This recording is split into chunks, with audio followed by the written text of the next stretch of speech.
In Belgium, it's 12 years behind bars for the head of an Islamist terror organization. The court also ruled the group Sharia4Belgium brainwashed young men to fight in Syria. The court found dozens of followers guilty despite their absence from court. CCTV's Sandra Gatman reports from Antwerp. It was a landmark trial for Belgium. 45 members of the disbanded Sharia4Belgium extremist group formally charged with belonging to a terrorist organization. Its leader, Fouad Belkacem, handed a 12-year jail sentence for radicalizing members and recruiting fighters for Syria. But only a handful of former members appeared in court. Many were handed lesser sentences of 3 to 5 years and suspensions, like 26-year-old Michael Delefortrie, who voluntarily returned from fighting in Syria and denies any wrongdoing. It means that, 1, my client is not a loose cannon or a terrorist that can drop a bomb at any given time. He still has his place in the society. He can have a second chance and take up his life. One father who famously traveled to Syria to retrieve his son, Jejuan Bontink, was also pleased judges showed him leniency for providing evidence against his former leader.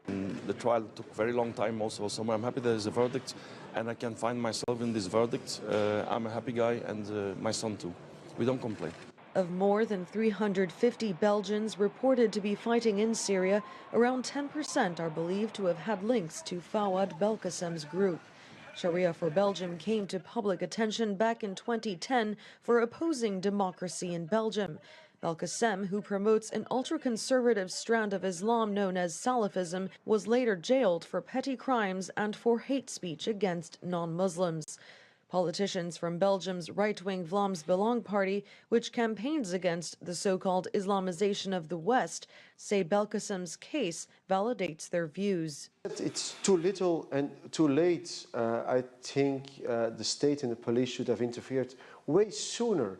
We warned for the danger. Nobody listened to us. They said, yeah, you're making a big deal out of it for profit during elections. But it's not true. We really see that the way we live in Europe is in danger.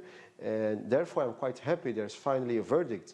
Dozens of other accused members of Sharia4Belgium remain abroad and face arrest if they return to Belgium. The mother of one young jihadist believed to still be in Syria knows that means she may never see her son again.